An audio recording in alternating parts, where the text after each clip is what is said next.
ನಮಸ್ತೆ ಗೆಳೆಯರೆ. $1,000,000 tourney IPL is back. Bharat ಮತ್ತು ಪಾಕಿಸ್ತಾನ ವಾರ್ಫಿಯರ್ನಿಂದ ಅರ್ಧಕ್ಕೆ ನಿಂತಿದ್ದ ಐಪಿಎಲ್ ಇಂದಿನಿಂದ ಮತ್ತೆ ಶುರುವಾಗುತ್ತಿದೆ. ಧರ್ಮಶಾಲಾದಲ್ಲಿ ಪಂಜಾಬ್ ಮತ್ತು ಡೆಲ್ಲಿ ವಿರುದ್ಧ ಮ್ಯಾಚ್ ನಡೆಯುತ್ತಿದ್ದಾಗ ಮ್ಯಾಚ್ ಅನ್ನು ಅರ್ಧಕ್ಕೆ ನಿಲ್ಲಿಸಲಾಗಿತ್ತು. ಭಾರತ ಮತ್ತು ಪಾಕಿಸ್ತಾನದ ನಡುವೆ ಯುದ್ಧದ ಸನ್ನಿವೇಶ ಸೃಷ್ಟಿಯಾಗಿದ್ದರಿಂದ ಐಪಿಎಲ್ ಅನ್ನು 1 ವಾರಗಳ ಕಾಲ ಮುಂದೂಡಿ ಐಪಿಎಲ್ ಆಡಳಿತ ಮಂಡಳಿ ಆದೇಶ ನೀಡಿತ್ತು. ಇದೀಗ ಐಪಿಎಲ್ ಮತ್ತೆ ಶುರುವಾಗುತ್ತಿದೆ. ತಮ್ಮ ದೇಶಗಳಿಗೆ ಹೋಗಿದ್ದ ಫಾರಿನ್ ಪ್ಲೇಯರ್ಸ್ಗಳು ಕೂಡ ಮತ್ತೆ ಅವರವರ ಟೀಮ್ಗಳನ್ನು ಜಾಯ್ನ್ ಆಗಿದ್ದಾರೆ. ಆದರೆ ಸ್ವಲ್ಪ ಪ್ಲೇಯರ್ಗಳು ತಮ್ಮ ನ್ಯಾಷನಲ್ ಟೀಮ್ಗಳಿಗಾಗಿ ಆಡಲು ಹೋಗುತ್ತಿರುವ ಕಾರಣ ಐಪಿಎಲ್ಗೆ ಕೈ ಕೊಟ್ಟಿದ್ದಾರೆ. ಅವರ ಬದಲಿಗೆ ರಿಪ್ಲೇಸ್ಮೆಂಟ್ ಪ್ಲೇಯರ್ಗಳನ್ನು ತೆಗೆದುಕೊಳ್ಳಲು ಐಪಿಎಲ್ ಮ್ಯಾನೇಜ್ಮೆಂಟ್ ಟೀಮ್ಗಳಿಗೆ ಪರ್ಮಿಷನ್ ಕೊಟ್ಟಿದೆ. ಮತ್ತೆ ಆರಂಭ ಆಗುತ್ತಿರುವ ಐಪಿಎಲ್ ಮ್ಯಾಚ್ಗಳನ್ನು ಆಡಿಸಲು 6 ಸ್ಟೇಡಿಯಂಗಳನ್ನು ಸೆಲೆಕ್ಟ್ ಮಾಡಿದ್ದಾರೆ. ಅವುಗಳು ಯಾವುವು ಎಂದರೆ ಬೆಂಗಳೂರು, ಡೆಲ್ಲಿ, ಲಕ್ನೋ, ಮುಂಬೈ, ಅಹಮದಾಬಾದ್, ಜೈಪುರ್.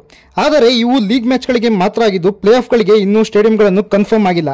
ಐಪಿಎಲ್ ರೀಶೆಡ್ಯೂಲ್ ಆಗಿರುವ ಕಾರಣ ಮೇ 17ರಿಂದ ಶುರುವಾಗಿ ಜೂನ್ 3ರಂದು ಎಂಡ್ ಆಗುತ್ತದೆ. ಇನ್ನು ಉಳಿದಿರುವ 13 ಲೀಗ್ ಮ್ಯಾಚ್ಗಳು ಮತ್ತು ಎಲಿಮಿನೇಟರ್, ಕ್ವಾಲಿಫೈಯರ್ 1, ಕ್ವಾಲಿಫೈಯರ್ 2 ಮತ್ತು ಫೈನಲ್ ಮ್ಯಾಚ್ ಡೇಟ್ ಮತ್ತು ಟೈಮ್ ಫಿಕ್ಸ್ ಆಗಿದೆ. ಆದರೆ ಪ್ಲೇ ಆಫ್ ಪಂದ್ಯಗಳಿಗೆ ಯಾವ ಸ್ಟೇಡಿಯಂನಲ್ಲಿ ಆಡಿಸ್ತಾರೆ ಅನ್ನೋದು ಮಾತ್ರ ಕನ್ಫರ್ಮ್ ಆಗಿಲ್ಲ. ಐಪಿಎಲ್ ಇವತ್ತಿನಿಂದಲೇ ರೀಸ್ಟಾರ್ಟ್ ಆಗುತ್ತಿದ್ದು ಭಾನುವಾರಗಳು ಮಾತ್ರ ಡಬಲ್ ಹೆಡರ್ ಮ್ಯಾಚ್ಗಳು ನಡೆಯುತ್ತವೆ. ಐಪಿಎಲ್ ಓಪನಿಂಗ್ ನಂತೆಯೇ ಈಗ ಐಪಿಎಲ್ ರೀಸ್ಟಾರ್ಟ್ ನಲ್ಲೂ ಕೂಡ ಆರ್ಸಿಬಿ ಮತ್ತು ಕೆಕೆಆರ್ ಮ್ಯಾಚ್ ನಿಂದಲೇ ಶುರುವಾಗುತ್ತಿದೆ. ಐಪಿಎಲ್ ನ ಉಳಿದ ಮ್ಯಾಚ್ಗಳ ಶೆಡ್ಯೂಲ್ ಈ ರೀತಿ ಇದೆ. May 18 RR wins Punjab Kings, DC wins GT. 19 Lucknow versus SRH. 20 CSK wins RR. 21 MI versus DC. 22 GT wins LSG. 23 RCB wins SRH. 24 Punjab Kings versus DC. 25 GT wins CSK ಮತ್ತು SRH wins KKR. 26 Punjab versus Mumbai. 27 LSG wins RCB.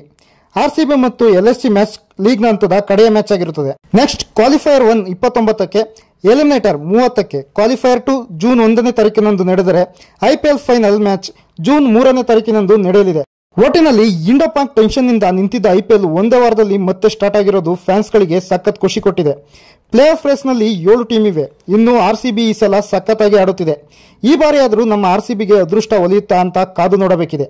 Allrounder ಆಟ ನೋಡಿ ಮಸ್ತ್ ಮಜಾ ಮಾಡಿ. ಮರೆಯದೆ subscribe ಮಾಡಿ. Thank you.